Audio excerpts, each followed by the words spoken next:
Hi అండి. ఇది మీ మానస. మేము మా అక్క వాళ్ళ ఇంటికి వెళ్ళినప్పుడు వాళ్ళ ఫ్రెండ్స్ అండ్ ఫ్యామిలీస్‌తో చిన్న పోట్లక్‌లా చేసుకున్నాం. దానికోసం మా ఇంటి దగ్గరున్న ఫార్మ్ నుండి నాటుకోడి తీసుకెళ్ళాం. నాటుకోడితో కాంబినేషన్‌గా రాగి సంగటి ఉంటే బావుంటది కదా! అందుకే 2 చేశాము. మేము చేసిన ఐటెమ్స్ తీసుకొని అక్క వాళ్ళ ఫ్రెండ్ ఇంటికెళ్ళాము. ఆ అక్క వాళ్ళు కూడా చాలా ఐటెమ్స్ చేశారు. Coconut rice, white rice, chicken fry, రసం. వాళ్ళ బ్యాక్‌యార్డ్ నుండొచ్చిన గోంగూరతో గోంగూర షింప్ కూడా చేశారు. మేము నాటుకోడి రాగి ముద్దతో పాటు బిర్యానీ అండ్ రైతా గూడా తీసుకెళ్ళాం. లాస్ట్‌లో ఇంకా డెజర్ట్ కోసం ఫ్రూట్ కస్టర్డ్ చేసుకెళ్ళాం. వీటిలో మీ ఫేవరెట్ ఐటెమ్ ఏదో కామెంట్ చేయండి. ఐటెమ్స్ అన్నీ చూసారా? ఎలా అరేంజ్ చేశారో? ఈ ఫుడ్ ఐటెమ్సే కాదు, డైనింగ్ టేబుల్ కూడా రెస్టారెంట్‌లో అరేంజ్ చేసినట్టు ఎంత నీట్‌గా అరేంజ్ చేసి పెట్టారో చూడండి. ఇంకా అందరం కలిసి కూర్చొని ఫుడ్ ఎంజాయ్ చేసేసాం. అందరికీ అన్ని ఐటెమ్స్ నచ్చాయి. ఇంకా గార్డెనర్స్ అందరికీ కామన్‌గా ఉండే పిచ్చి తెలిసిందేగా!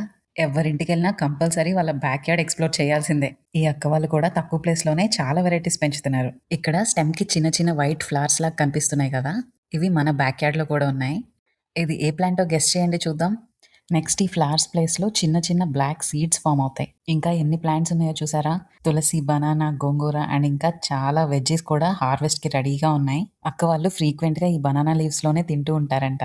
మీలో ఎంతమందికి అలా తినడం ఇష్టమో కామెంట్ చేయండి. ఇంకా ఫైనల్‌గా అందరం కార్డ్స్ ఆడుతూ టైమ్ స్పెండ్ చేసాం.